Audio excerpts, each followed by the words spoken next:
Hello and welcome to PAXTON Road TV. I am Sam Spurs for Life, and this is the PAXTON Road TV preview show, should I say, for the game Spurs versus Aston Villa, and kicks off tomorrow, 2 p.m.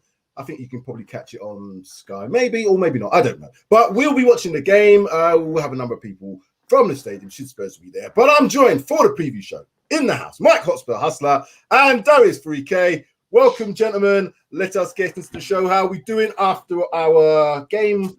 Yes, against Ennis Moore.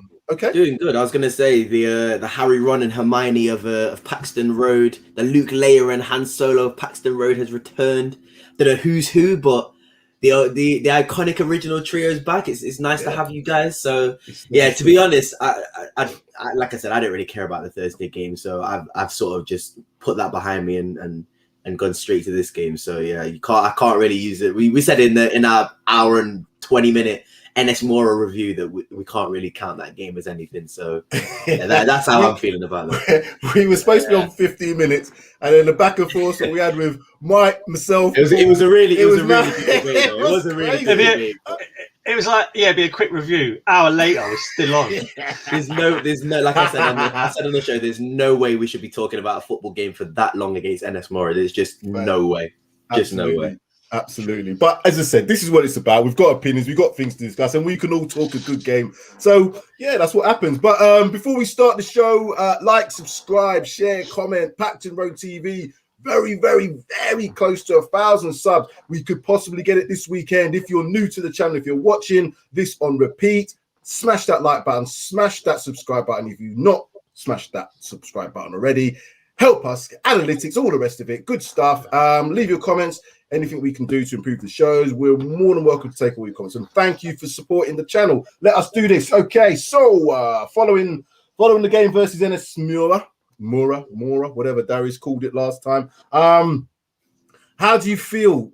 How do you feel the vibes are going into this game on Sunday?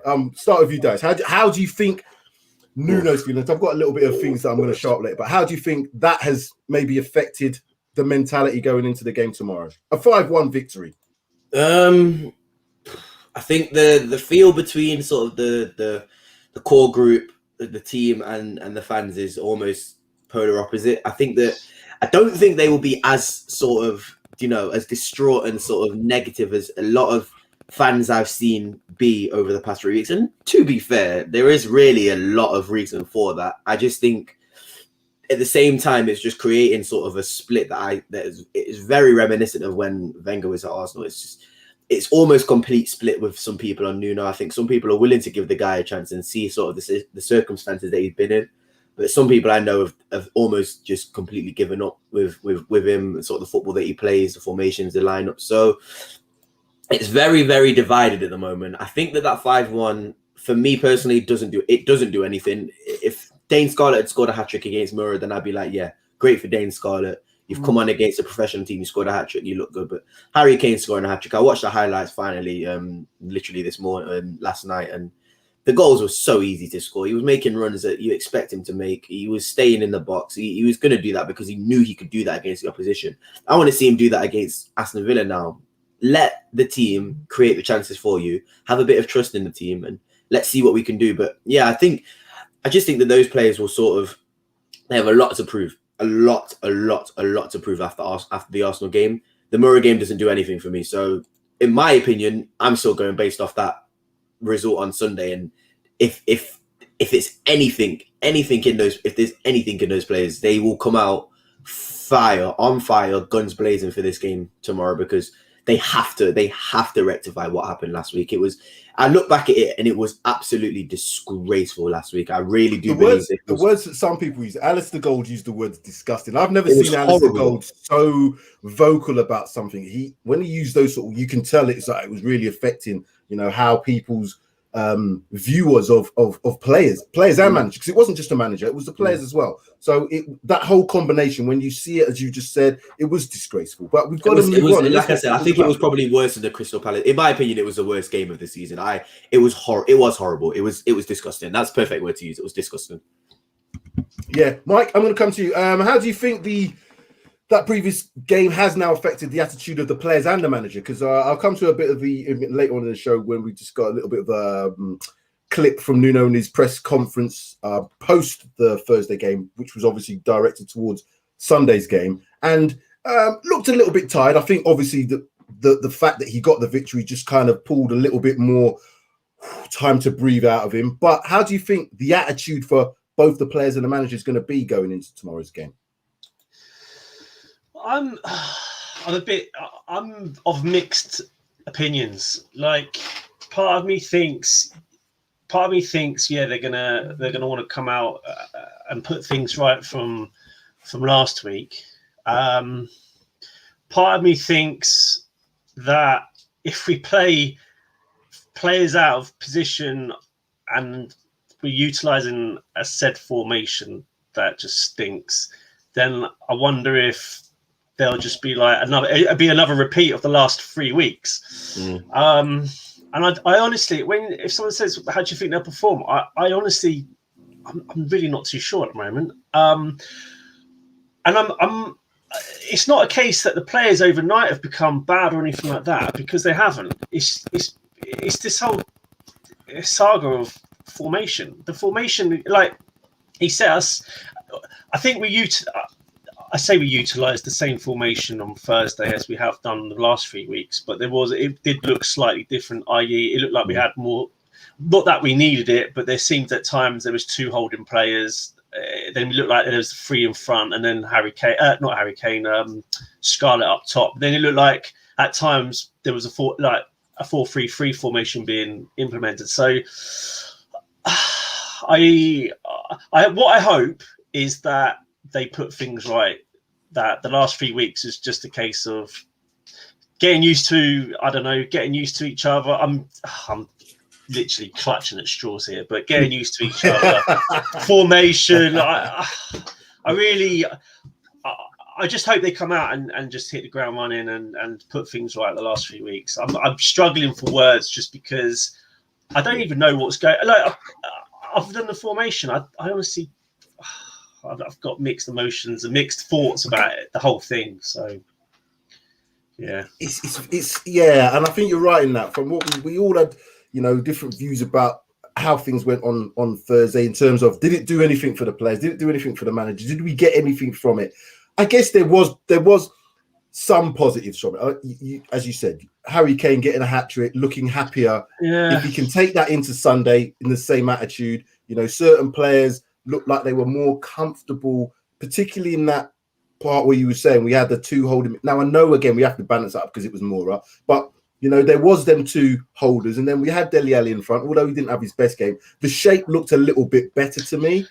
It still was. There was a little bit of times when it looked a bit disjointed because there was some gaps in the midfield. However, we've got to move on. We've got to see if he makes these changes. And I'll just come to the next part here. Let's get on in terms of, because the pressure's on. If we look at where we are on the table now, 3 wins, we was top of the league. 3 wins, 3 games later, we're now 11th. And although the gap between us and the top of the league is only 5 points, it's the form going into it. So this is a big game. This is a really big game. Would you say that this is probably Nuno's biggest game so far of his managerial career at Spurs? Yeah. Do you know Sad what? to say, isn't it? It is. After 6 games, we're saying exactly 6 games, and we're saying this is possibly his biggest game. It's only his biggest game if he doesn't lose and we get battered by another 3 goals. I mean, we won't. If he plays out 4-3-3, I don't know if I can stomach watching it. I'll have to close my eyes. If he plays the 4-2-3-1, which it looked like we did employ that formation to a certain extent on Thursday, then I think we'll have more joy. There won't be that gap in the midfield, in the middle. It just won't be there. Højbjerg and Skip. If Højbjerg and Skip in the double pivot, there will be no gaps in that midfield for us to be exploited. So I hope Nuno I pray he learns a lesson and just sort of like I think more 4-3-3. The fact of being at home will make a difference as well, don't you think? Because I honestly believe that our away form is going to be pretty disastrous this season. I think that Our home form will be benefited by the fans being there. I think that I saw that when I watched those first 3 games, that the fans did make a difference. I just don't know, and this is very, very, very, very sad to say in my opinion, but I just don't know if we have enough quality to beat Villa with the sort of tactics that are being displayed and the lack of creativity and the lack of chances created in the game. I don't know if we're going to be able to take our chances against a good goalkeeper in Emi Martinez and decent defense as well. That's what I feel is, if Kane's not on it and Son is not on it, the players that we have aren't those players to sort of take 1 or 2 or need 1 or 2 opportunities to score. When we've got Kane and Son up front, we can sort of allow maybe 3 or 4 shots on target because Son and Kane will probably score from 1 or 2 of them. But Lucas Moura, even Dane Scarlett, some of these players, they need 3 or 4 chances to score. And I don't know if Aston Villa are going to allow us those sort of, or that many chances in the game. So I don't really know how to feel about this game. I'm actually very nervous for this game, and it's quite sad to say. I think we've got, if we play our strongest, again, that's down to Nuno to work out what his strongest 11 is. But I think on paper we will be able to be better than Aston Villa. I'm just saying that with the loss of Jack Grealish, I know they've replaced him, Bentley, and all the rest of that stuff, good stuff. But on paper, Son, if you look at Son, Kane, Højbjerg, Skip, you've got Moura in there, you've got Dele Alli, you can throw in Ndombele, you can throw Lo Celso obviously after the game Thursday. You could put Romero, Dyer, if that is a partnership that can work. Look at the fullback. We've got plenty of good players. Yeah. So do they. Leon Bailey, Emre Buendia, Danny Ings, Ollie Watkins, El Ghazi, Douglas Luiz. They've got a very, very good team, that Villa team. 100% agree with you. So you're right in what you're saying about the home advantage if the fans stick by them. Now, what I was going to ask, my question was going to be asking, are we buying into these reports that some of the players are not happy with the training methods, are not happy with Nuno? Because I'm not buying into that. But it doesn't help when you start hearing this. When we heard that with Mason, we heard that with Jose, we heard that at the end of Poch's reign sort of thing. These sort of things is either somebody who's wanting this to come out or players who are in that squad who are not getting a game and thinking, I'm just going to cause problems, which is not good. The one I did believe was the Lo Celso one, to be fair. Did you hear that one where apparently he's a very, it was a weird report. They said that basically he's got a very dry humor and he's got a very sort of straight attitude and people can't really get with it, but obviously the players enjoy it and his closer friends enjoy it, but like the coaching staff think he's very dry and blunt. And it's like, what? Who cares? Do you know what I mean? You could argue it's different cultures, not understanding different cultures' sense of humor, their personality, character. Do you know what I mean? I don't. What you'd like to think is that Tottenham fans or football fans in general just don't believe anything that the media says. Surely we'd have all learned our lesson by now and just be like, you know what? The media said we were after 30 odd different members of different staff, different players, different managers. I'm not believing anything the media says anymore. Not like in relation to Tottenham. I'm just done. I'm done. What? Yeah, they are. They really do. And I'm not going to admit this. I'm not going to say this about the whole Tottenham are the most like hated or slandered team in the media because everybody's whoever you support, you're going to say that about your team. But what I will say is, this summer, ever since the Harry Kane thing happened, it's almost like the media have wanted Tottenham to sort of sell. It's almost like the media trying to get Tottenham to sell Harry Kane more than Man City or whoever was trying to sign Harry Kane was trying to sign. It's very, very strange behavior. And I just think that it's very easy to jump on Tottenham because of our situation, the club we are. And we're always going to get that banter until we sort of either win a trophy or turn things around in general. It's always going to be there. So I just think as a team and as players, you just need to kind of learn to ignore that. And if you have confidence in your manager and sort of your coaching tactics and whatever, then you shouldn't really need to care about what the media says, in my opinion. I'm pretty sure a lot of those, like you said about the foreign players, I'm pretty sure a lot of the foreign players aren't even really looking into British media like that anyway, because it's got such a terrible reputation among the world, British media. It's horrendous, mate. It's horrible. English media is horrendous. It is. When you look at it, even look at it from inside of football, outside of football, they're just anything for a story. And bad. We're always going to be like, the media are the worst to Tottenham because we're Tottenham fans, and we're going to. But I'm sure Arsenal, I'm sure Man United, I'm sure Chelsea, whoever. Well, maybe not Chelsea because they're in a pretty good. But even Chelsea are getting a bit of grief because of the games that they haven't won recently. Yeah, So Thomas Tuchel's been getting a bit of slack. Well, Man United is another one that I was thinking exactly. of because I mean, Ollie's under a bit of cosh because United are struggling for form. But they've got a new manager in Cristiano Ronaldo now, so he's under pressure himself. I understand that. We should just ignore it. Like the fans just ignore the media. Just hopefully the players and Nuno don't. I mean, they're seasoned professionals. I know Nuno doesn't care. I can't imagine they pay any attention to the media. But well, I'm going to play this clip from Nuno because he was asked in this press conference, which was very short. It's about 7 minutes long, but he was asked about the game plan, how the players didn't seem to buy into his execution of the game plan. He was asked, "Is that going to happen again?" And this is his response to that. I have to make sure that doesn't happen again. This is my job. I have to make sure that doesn't happen again. So let's prepare it well, and we'll prepare it together, and we'll stick together. Okay. So again, that was one of the short experts. Oh no, man! Do you know what? I'm happy with that. Like, it's the far as just keep it short and sweet. Just don't even take their nonsense, mate. Just he doesn't play it back. Like I said, it was only 7 minutes long, and he was asked about 6 or 7 questions, and he wanted to get home at the whole of the interview. He just wanted to go straight home. Squid Game was on his TV, ready to watch. Do you know what? Do you know what these managers should do? They should all take a leaf out of Alex Ferguson's book. If he wants to talk to them, he'll talk to them. If he doesn't, he'll just like, I'm not talking to you. If you want anyone from Man United, I'll send someone. But he probably preps them as well. You get that, don't you? When you're Alex Ferguson, you're allowed to do that, aren't you? I guess. Well, that's the thing. Just take a leaf out of his book and just play the media how he wants to play them, and that's what the managers should just be like. Because, like I said, the reason that we also are getting ragged on is because we went from obviously. And I didn't say this because of obviously what happened last season, but we were obviously top of the league with 3 wins and we came crashing down. We obviously have now gone below Arsenal in the league, who were bottom of the league after 3 games. So it's to me, it's obvious why the media are onto us, but it doesn't justify it. You know what I mean? No, we have to accept that that's what's going to happen. Any team in that sort of situation is what I think as Spurs fans is we have flip flopped between Nuno, that's fantastic, and now it's like he's dead man walking. We can't just be so. I'm not like that, and that's just it's quite normal when you have. I think what it is for me is not seeing the performances. Not so much the results, because I said results happen in football all the time. But when you see a consistent performance, and this is what the next question I wanted to ask Mike was, what tactics and formation does Nuno now need to employ? I think I'm going to know your answer, but what does he need to do in terms of how he sets his tactics up, how he sets his formation up to really get the best out of the players that he's currently got now? Not about what he might get in the future, but what he has now.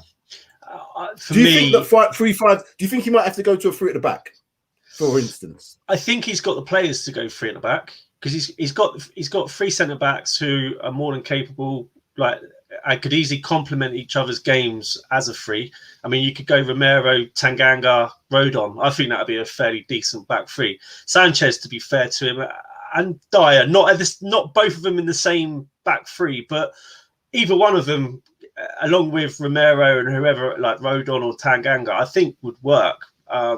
Like you've got the wing backs in Romero. You've got the wing backs in Emerson and Reguilon, who could easily bomb up and down the wing back, up and down the flanks for the majority of the game. The only thing with the 3 at the back is that you lose that. You lose a midfielder, don't you? A forward within even a midfield. Well, you do. You lose a forward in the midfield, don't you? Compared to if you're going with 3 up top, for example. But for me, you could, I mean, Nuno knows that formation, doesn't he? So it could work, especially when he's coached it majority of his managerial career. But these players, for me, are probably more used to the 4-2-3-1. And I think for us, we play better when we're utilising that formation. Everyone seems to just know it, and the players that we have in currently are comfortable. I feel that are probably more comfortable playing that formation. And if you've got Højbjerg and Skip in front of the back 4 protecting it, it does allow your fullbacks to bomb on and attack, because they're just going to sweep up anything that comes out loose, or if they've got to break up an attack, they will do that. But But again, I mean, you look at when we lost at the weekend and the other two games. I mean, set up against Arsenal with 3 against, what was it? Would they have 5 at midfield, something? You're asking for trouble, aren't you? So they played 4-3-3, but like you said, Sam, Smith Rowe does what he does every single time against Tottenham. Just basically plays centre mid and fills up the midfield. So it was obvious to see. That's and you're always going to get outnumbered. We were always happens every time. Happens every time. So I'm just praying. Yeah, I'm praying Nuno just learns a lesson. Don't play 4-3-3 ever again. From what you're saying, Mike, and I think you're right in what you're saying. At this present time, 4-2-3-1 does seem to suit because it's got the balance between the defense and the attack in terms of players and numbers. If you go to a 3, you're going to lose one of the attacking influences potentially of a player. Someone like potentially Lucas might have to drop out if he goes 3-5-2, because you're going to probably accommodate Son and Kane in that too. And then in the midfield 3 behind him, I can't see where Lucas is going to play. He could potentially play in that number 10 behind, but I don't see that. I'll probably see Skip and Højbjerg, and then either Lo Celso, either Dele, or maybe an Ndombele behind, as opposed to Lucas Moura or a Bergwijn. So it's really interesting. So what do you think, Darius, in terms of, because I know you're very much an advocate of the 3 at the back in terms of how it could benefit us. What do you see Nuno playing going forward? I don't think he's going to change it. I'm going to be real with you. The most he'll change is to a 4-2-3-1, but again, you can change the formation to a 4-2-3-1 if you pick the certain players that are going to play in that formation. It isn't going to change. I just want to show you guys, well, not even show, but tell you guys something.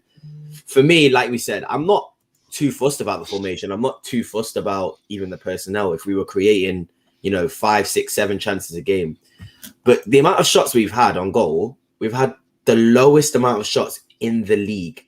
This is below like Burnley's, Crystal Palace. I've seen him. Norwich's. 56 shots on goal in 6 games. And for reference, top 4 is Liverpool 141, City 115, United 107, and West Ham 97. That's unfit. Like, genuinely, I want to say that's sackable, because that is not right. You cannot do that. And that's the point about the performances, because if we just had like 100 and something shots and we still was in the Wolves, at least we've seen he's trying to attack, he's trying to do this. But when you have our bottom of the stats for a lot of stats shots, as well. A lot of those stats were bottom. I'm not dribbling, distance covered, bottom of that. Distance covered. Again, distance covered. I can understand the modern game about players running, and Liverpool has kind of made that the factor of playing. But when you're a team, if you're possession based and you're holding the ball well, you don't necessarily have to be the top of those stats, but you still need to be quite high up. Don't get me wrong. But when you're in the mud and you're not performing well and you're bottom of those stats as well, that just says it looks and it makes it appears that the players are not trying, which I'm not quite sure is the case, but they can do more. Mike, I'm just going to come to the last 5 matches versus Villa. At home, we lost the last one, 2-1. I can't remember that game. I can't remember that either. 2-1 L. I'm trying to think, was that Grealish? No. Was that when Tanganga and Rodon played centre back? Or did we win that one? No. No. We won that Villa game. We won that one. I'm pretty sure we did. I should have had a check about this one, because that was the last game we played against them. But going back, was it May 2021, wasn't it? Yes. Carry on. It was towards the end of the season, wasn't it? But what I was trying to get to is we've done very, very well against Villa in recent times anyway. Going back to, these are all Premier League games, by the way, going back to 2016. Guys, of course. Sorry to interrupt you. The regular own goal. Yeah. Of course. And then Ollie Watkins. That's a bad reminder now. I raised it from my memory bank. It was that bad a performance. I remember that was a horrible performance that day. It was a horrible awful. Yeah. That was the game. The Reguilon booted it into his own goal. Oh no. Horrible performance from that team that day. That's terrible. Definitely. Oh, cool. Okay. Well, getting back to the point now, let's take this comment off the screen. We have done well against Villa, and I know all those games did include Jack Grealish in there. Do you think, and I'll come to Mike first, do you think that it's more about what we do tomorrow as opposed to Villa? Because they don't have Jack Grealish in the team. As we've talked about, they have got some really good players. Darius has reeled off those names. I don't want to hear them names anymore. But the point is, are we focusing too much on them? do we just need to focus on what we need to do? Yeah. Tomorrow? We need to focus on what we're doing tomorrow. Don't worry about Villa as such. I mean, obviously, Nuno will know their threats and their strengths, but also he should know, and the staff should know what their weaknesses are. I'm sure the players will. This is just basics, isn't it, for any professional football team? Mm-hmm. So we've got to stop worrying about the opposition so much and concentrate on us. But I mean, we're all going to, if we see 4-3-3, we're all going to be concentrating on what Villa do, because we're just going to know it's just going to be like, what's the point? We know what's coming. And it's not, I repeat, this isn't because we have bad football players. I mean, we've got a team, a squad. Maybe, well, the squad might be lacking in depth, but we certainly got a first 11 that can easily compete with anyone in the league. But it all boils down to tactics, doesn't it? If you haven't got the right tactics, especially in the Premier League, then you're going to get beaten. And we've seen it. Crystal Palace. I mean, Crystal Palace beating us 3-0. It's just nonsense. But and we give them and that's what I mean. It's so painful. We give them the confidence and now go on, and now they're doing all right. That's what's annoying. It's the same with Chelsea. We gave them the goals. Like the deflection was unlucky. Yeah. Was unlucky. I mean, you can't do nothing about that. And it just seemed like it took forever and a day to hit the back of the net. But yeah, I just want Tottenham to turn up. I just put this graphic up, and it's slightly wrong. It's Ben Davies is in the left back. This is the lineup. Sam, I'm going to say, please tell me you did that on purpose. Please tell me you did that on purpose. I was like, I looked at it now thinking, he didn't play in that game because it would have been worse than that. It was actually Reguilon. So apologies. Did you leave his name out on purpose, Sam? Oh, I left something out on purpose. I don't know what I was doing, but did you leave his name out on purpose? Because he should be number 33. He should not have a name Ben Davis. So I'm happy you left his name out, to be fair. The point being, and that goes back to what Michael was saying earlier about this system, this 4-3-3. If we employ this system with those players and play like how we did against Arsenal, there's only one outcome, regardless if it's home or away. So there has to be a change in mentality. There has to be a change in tactical approach. There also, I believe, has to be a change in the formation. I think Skip has to come back in based on his performances anyway. And if he was alongside Højbjerg in that too, it's then who's going to play in front. Who would you want to play in front if that was a system that you were going to employ, Darius? Who would I play up front, did you say? Well, who would you play in like the I guess the position in front of Højbjerg and Skip? For this game, if we were to play 4-3-3 for this game, I would play 4-2-3-1. 4-2-3-1. I would play I would play Ndombele 100%, or Brian Hill. Is Bergwijn fit or not? Is he still out? Still out. He's still out. As is Ryan Sessegnon. I would start. As is Ben Davies. Okay, thank God for that. Thank God for that. I would start Brian Hill out wide, and I would start Ndombele in the 10. I know that Villa have quite a robust and hardworking team, but Ndombele against Villa he plays very well against Villa, and I think that these are the sort of games where you just have to have faith in him. Like, I'm sorry, but again, with the lack of chances created and the lack of creativity and just a lack of excitement for watching Tottenham at the moment, every time when Ndombele is on the ball, I'm always cracking a smile or just getting a little bit excited. Even if we're 2-0 down or whatever, when Ndombele is on the ball, it's entertaining. And at the end of the day, if we're taking only 56 shots in 6 games, the least I want is entertainment. So I think he will have a good impact on the game. I think he should start in the 10. Let's also had a good game against Mora, but again, I'm not what's it called? I'm not looking at that game to sort of give people excuses to start in the Villa games. So Villa would have battered Mora 6-7-1 as well. So I would say Ndombele or Lo Celso. Ali, don't care what anyone says. Don't care. Don't need him in a team. Don't even need him in a squad. Don't upset Sid. I'm sorry. He's not going to be too happy when you say this. I'm sorry, but can't do that. Dele Alli is just... he almost had me. He really almost got me. He really almost got me with this new hard-working, running around centre mid role. And I came to my realization that he ain't doing nothing. And I'm getting onto Winks for not doing nothing in that role. So I can't not get onto Ali for not doing nothing in that role. I'm not killing him. And I might have an agenda. I might have an agenda. And the reason I'm like lost faith is because like he might be playing that position, Mike, but even if we moved him back into the position that he normally played, he ain't bagging goals like he did. And that's why I'm like, okay, so what is he going to do then? Do you know what I mean? Is he just going to model our new kits? Is he? Do you know what I mean? Okay, so I'm going to come to Mike then. Mike, do you think what kind of Kingsley is saying? What do you think, guys, of Gil? Do you think he could play more of a part to help you create? What's your thoughts on him? And I'll ask Mike on that one. I do really like Hill. I think he's a great talent. It's just where you fit him in the team. Where would you fit him in the team? His downfall, the only downfall for him at the moment is he's just not strong enough. I think he's a little bit too weak as a player, but he just needs to just get more muscle up and just be a bit stronger. But for me, if you're going to play Hill, play him out wide, left or right.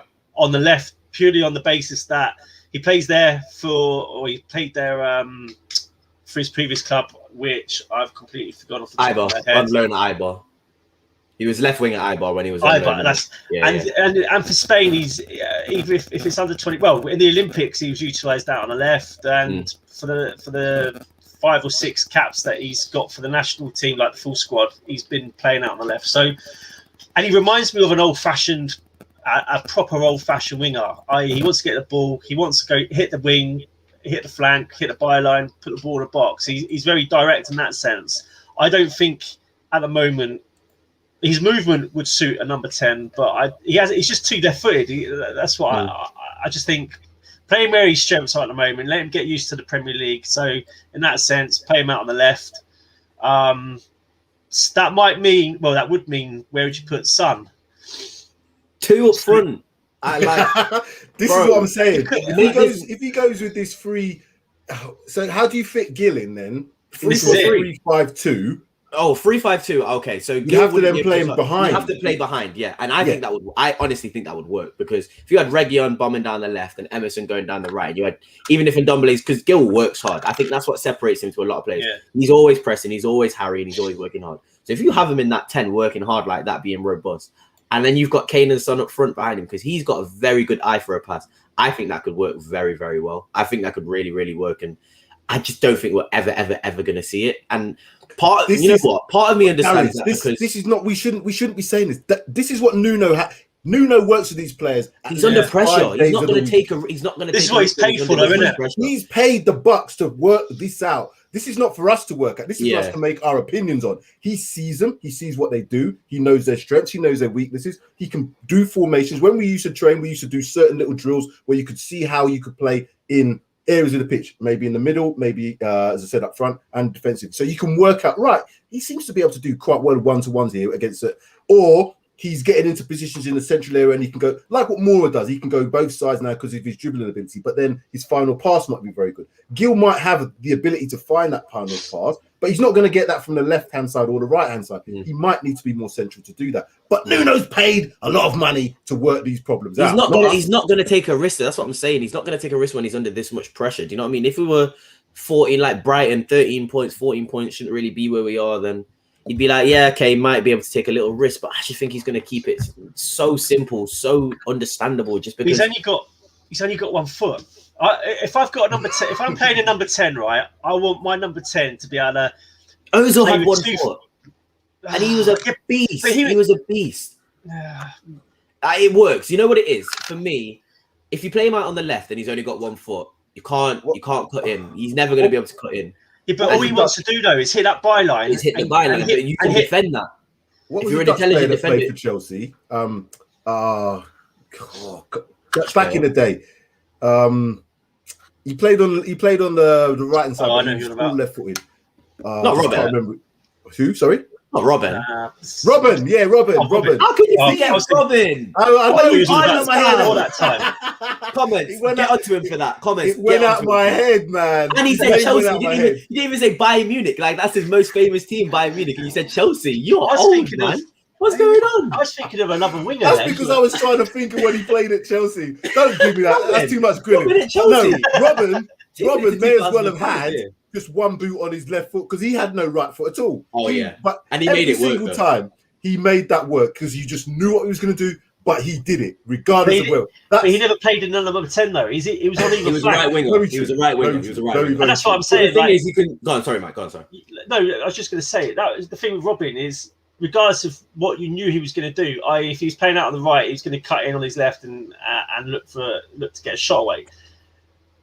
Regardless of knowing what he was going to do, you still couldn't defend it. But he's world class. He was world class. Hill's not there yet, so he's still learning and developing. So that's why just get learn your trade and learn the game, because he's only 20, 21, something like that. So for me, if he's comfortable playing on the left, then if he's going to play, put him over there.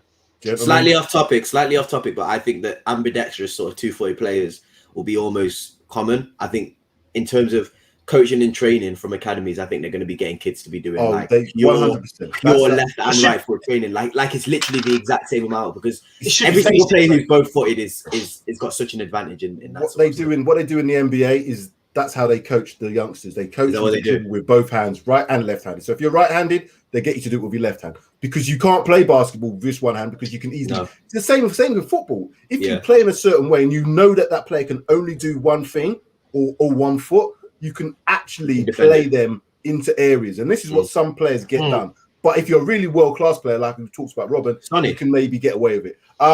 That's why Villa, if Hill plays on the left tomorrow, all Villa have to do is just show him inside, because he hasn't got a right foot, and then it just makes his life difficult. It does make it difficult. This is the favourite part. Well, it used to be my favourite part of the show. It's not really at the moment. But we've got to do it because it's part of it. Oh, mate. Who wants to go first this time? I don't want to go first. I don't know if you want me. I don't know if you want me to go first. Oh no! We're gonna have to put Darius first, because I know what he's going to do. I don't know. Let's go with Darius first. We can't end the show with Darius last. I'm gonna have to quote an exact tweet. My exact tweet I said was, after the Arsenal game, from this game onwards, I will never ever gas my team up again, and I'm sticking to that. So I'm gonna say 2-1 Villa. Genuinely 2-1 Villa. I have no confidence in this team. I think Villa have the better team. I think they're in more confidence. I've got zero confidence in this team now. I think that we'll play 4-3-3. I think you'll probably see one of Winks or Ali start. And from when I see that, I'll just shut off completely, mate. So I am genuinely believing that we will not win this game. As sad as that sounds, I don't think we're going to win this game. But if we put on a performance and we sort of at least show me that we can create a couple more chances and take a few more shots, I won't be that mad, honestly. But I have zero, like Leon Bomber Clark Bailey and flipping Emi Buendia and Manny Ings. I don't like when I see those players. They're players that can play for my team, and if Romero has to start. Romero has to start really and truly. Right. There's a lot of things I need to see for me to be confident about this game, and I don't think it's going to happen, which is why I don't think we're going to win the game or even get a point. Do you want to go next, or do you want me to go next? You go next. All right. Sorry, I'm not going to be quite. I'm not going to be quite there with Darius on this one. The reason there's a few reasons. Obviously, I know it's a lot of pressure. So Nuno knows he has to get it right. The players, I think, know they have to get it right as well. If we see a performance like Arsenal tomorrow, there is something seriously wrong, and we all know that. That will go without saying. So he's already said it can't happen again. The players being at home, the fact that he knows, I think the tactics he employed last week against Arsenal cannot be played again. So there's going to be some sort of change. I think it's going to be more protective. We're going to say this though, Sam. I know, but home advantage now. That's where we're at home. We've had a bit of confidence. Harry Kane's had a bit of confidence from scoring 3 goals. Goals for goal scorers, that is everything. They don't care who they're playing against as long as they score goals. I think that will take that into the game for us, because he's going to start. I just think if the fans are behind them and we adopt a more not safety first approach, but have that double pivot in there have a base to work from, have that base and then see what the players ahead of him can do, I think we can get a result. I would say that, is it a must-win game? I almost said in a week it was. But I think if he gets a performance and we come away with a draw, but the performance is good and we see the change, you get away with it. So it must performance game then. For me, you can't lose. I don't think you can lose tomorrow. Really? Okay. I don't think you can lose. but I think he can possibly get away with a performance and a draw. But I'm still going positive. I'm still going. Oh shit! What am I doing? I'm going 2-1 Spurs. I'm going 2-1 Spurs. I'm doing it. I'm saying Harry Kane's going to get something in tomorrow because he likes Villa. Yeah, but if I'm if I'm going with my heart, it's a 2-1. If I'm going with my head, I think it might be a draw, but performance might have to be top notch. And breathe, Mike. Your turn. Man, do you know what's probably going to happen is we all write Tottenham off, even us as fans, and then Tottenham pull it out of the bag and be like, okay, Nuno's got another week to put things right. He's got this week. He's done well. We'll give him another week, etc. I'm going to be bold. I'm going to go, and I'm probably going to get absolutely ridiculed by everyone here. I'm going to go 2-0 Spurs. God, mate. If Nuno lets me down tomorrow, mate, I am done with him. Like, literally, I'm done with him. But no, I think I'll go on this basis. I'm going on this basis. I think that Tottenham cannot afford to lose tomorrow. Oh no. I think we're at home, which is going to play to our advantage. I think these players know they have to put in a performance, and I'm hoping we see a Man City performance, and literally those players fight like they are playing for the badge. And I do think that the players are sort of still motivated, still fighting for the badge, still want to play for the club. Like, you saw Harry Kane's reaction at scoring a hat-trick against whatever they were called. I can't even remember what they're called, Mura or whatever. But he had a smile. Like, after the game, he got a hat-trick, and you saw him punch the ball down. Him and Son are smiling. Like, you can't tell me that Kane's not sort of still, his heart's still not with the club and he's motivated, etc. I don't buy that. So I'm going on that basis and that's my rationale. I think Spurs have to put it out of the bag tomorrow. The players need to perform for the fans. They're at home. I mean, if they lose or if they stink the place out like they did away to Arsenal last weekend, that stadium is not going to want to be a place for football players to walk off on. So they've got. They have no option. They've got to turn up. They've got to perform, and I think I'm hoping that is the case. And I'm never going to bet against my team losing. And that's the same for me. I can't say, oh, we're going to lose this game. I can't do it. Just won't. My body won't allow me to do it. No, even if I'm thinking it, I just can't do it. But you're right. Unfortunately, actually, I've seen enough of Tottenham. If we see 4-3-3, then yeah, can I scratch my 2-0 win? You might have to put that. You can do the reverse. You can say 2-0. Yeah, reverse that.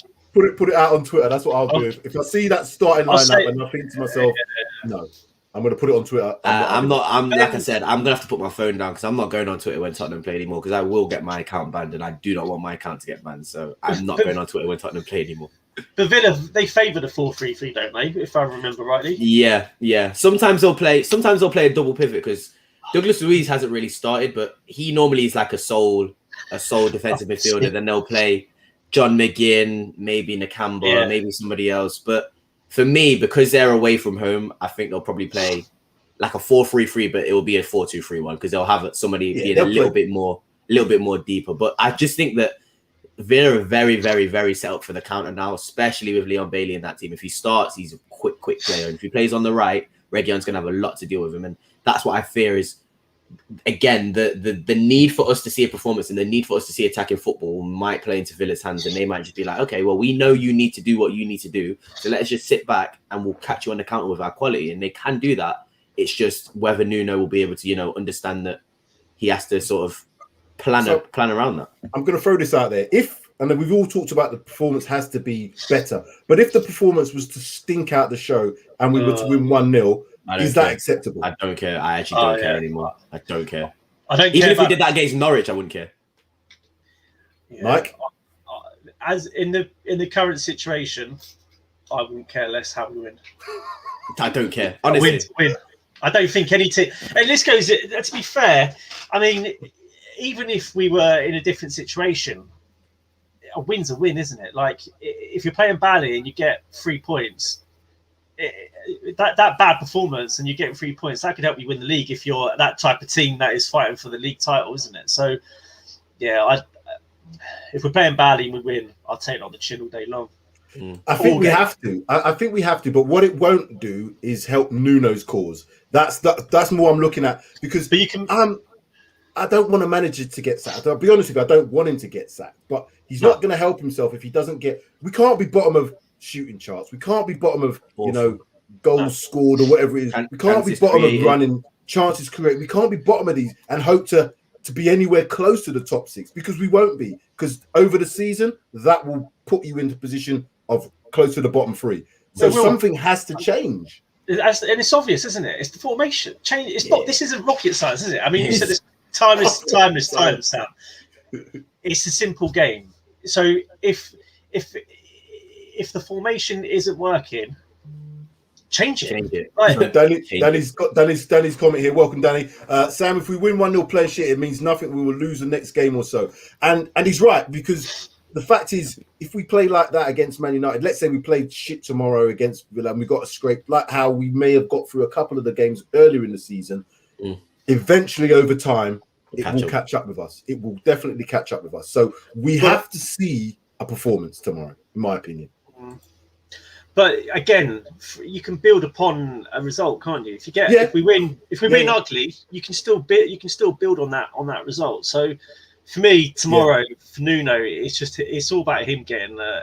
I know we talk about getting a result, getting a performance out of these players, but the most important thing is getting a result. So a result also, if you win ugly and you're still getting points on the board, it takes that pressure off the team. It takes the pressure off the manager, and then you might start seeing players, etc., performing and playing better. I know there's counter arguments to that, but we need to 2-0, Mike. You said 2-0. Yeah, I've got it written down. Don't you worry. I've written them all down. If my result comes in tomorrow, I am going to be Billy Big. Please laugh at me. Please laugh at me. Of course you will. Of course, I expect that, because you know me. If I get the scoreline right, I'm surprised you didn't go for a 1-0, Sam. I'm surprised you didn't go for a 1-0. No, I'm getting. It has to be more adventurous for me. That's what the 1-0 suggests that it's like a bit of a smash and grab. The way I'm going for the 2-1 is I don't think we're good enough to keep a clean sheet at this moment in time, depending on who plays. If you play Sanchez Dyer, I'm not thinking we're going to keep a clean sheet tomorrow. I want Romero to come in alongside Dyer if they're both fit. Agree. And then we may have a bit more of a base to see. But yeah, we've got to go for some goals tomorrow. Final thoughts, lads. I'm going to come to you, Mike. Final thoughts on the game tomorrow. Oh, mate, we just need to win. It's a win. I mean, there's no point us playing brilliant and losing, because that's just not gonna suffice with our thoughts and everything at the moment, the current situation with the club. So, good or bad performance, it has to be 3 points. I honestly do not care if we get 3 points. If we play badly, I'll take that on the chin, because you can build upon it. As I say, you can build upon a result. So 3 points. I hope so, Mike. I really do. 3K. Final thoughts. My final thoughts is: do you want to know how I know that we are down tremendous right now? I'm looking forward to the international break. That's all I'm going to say. That's how you know it's bad. I'm looking forward to the international break. I'm actually looking forward to next weekend being able to not do anything Tottenham related. So yeah, that should explain everything. But nevertheless, I will hold faith to a small extent if we change our formation. Like Mike said, it has to be. Oh, mate. If I see a 4-3-3, bro, I might not watch the game. If I see Harry Winks start, I might not watch. Well, I said that. I said Harry Winks. No. If he starts, in fact, no. If he starts, I am not watching the game. I've said that. There's 3 players that, if they start tomorrow, I mean, my 2-0 prediction, I deserve to get clipped up. But if I see Doherty, Winks, or Davis start tomorrow, done. I won't predict another. I won't predict another. Yeah. Davis has got some sort of appendicitis problem. Nuno mentioned that in his press conference. I think And Nuno gave him a little punch in his, right in the side, so you don't have to play. That's Just right. punched him like, get out Yeah, a of the little club. appendix punch. You know what I mean? we cannot see. Oh. We cannot see that. Winks. Listen, for me, just a basic last one. We've got to see the right formation. He's got to employ the right tactics, and the players have got to believe in what he tells them. If he sets out a game plan, follow that game plan. If it doesn't work, the manager has to take every responsibility. But what he was saying contradicted. He was saying he set a game plan out, and some of the players weren't doing what he's doing. So we can't have that. I want to see 4-2-3-1 tomorrow. And that'd be interesting that you said that, Sam, because he called out a couple of players not fulfilling. And he should. Yeah. But so any of those players should be questioning his tactics. No, I totally agree. But any of those players that played against Arsenal that aren't playing on Sunday, then obviously that they're the ones that didn't fulfill. Yeah, they're the ones that didn't fulfill the job that Nuno set them out to do. And that's the right thing to do. If you're not following orders by your manager, then don't expect to be playing the following week. So that team selection is going to be very it's interesting. Going to be interesting. And how when we see the first couple of minutes how it looks on the pitch, because like I said, you can always see on paper what you think it's going to be, but it's until you see that first opening shot of what their defensive and what the offensive setup looks like, then you'll know. I'll be honest with you, I'm excited, but I'm a bit nervous as well. Excited. Yeah, because it's Spurs, man. We're at home. We shouldn't be going into a game thinking it's Aston Villa as well. I mean, Aston Villa are not a bigger club than us. Like they're a better team than not a bigger club. And you know what? They've won something in Europe that we haven't. So I'd even argue that one. But let's not even get into the conversation. Let's end this positively then. We're almost at 1,000 subscribers. Which is great news, to be fair. Make sure you smash that like button. Also, again, I mentioned before, if you're new to the channel, subscribe. Please share all our content if you can. We will try and get to all comments, so apologies for not getting to, but big up to all the people watching in the house. Danny, we've got Gunner King, we've got Robert in here. We've also got Pontomac in the house as well. Simply Ace, thank you for watching. Bob Spur, as per usual. Kuva was there as well, wasn't it? Kuva is there as well. Again, great to see you guys watching us. Is it Kelly YTV or something like that? My eyesight's not that great at the moment, but I don't care. I'm going. It's time to go. Mike, Darius, let's hope when we see the team selection tomorrow that we're all watching. And it's you know what I might do? I might just turn on the game at 2:00 and just not even go on Twitter and look at the lineup. I might just turn on the game at 2:00 and just see who's on the pitch, so I don't have to worry about an hour before Winks starting the game. That's just not what I need, mate. You've jinxed it. He'll start tomorrow. We'll play 4-2-3-1, and he'll start in that double. You know it's going to happen now. There's no way on earth it can do that, Mike. That's suicidal. He's going to commit suicide. That's all he's doing if he does that. Darius he's not that stupid. No, but Nuno is not that stupid. It's going to happen. Be that. It's going to happen. Mike, I'm so glad you know, because I know what's going to happen. And I'm coming. No, you're not doing. No, we're stopping the show now. We're coming off. Bye, people. See you later. Bye.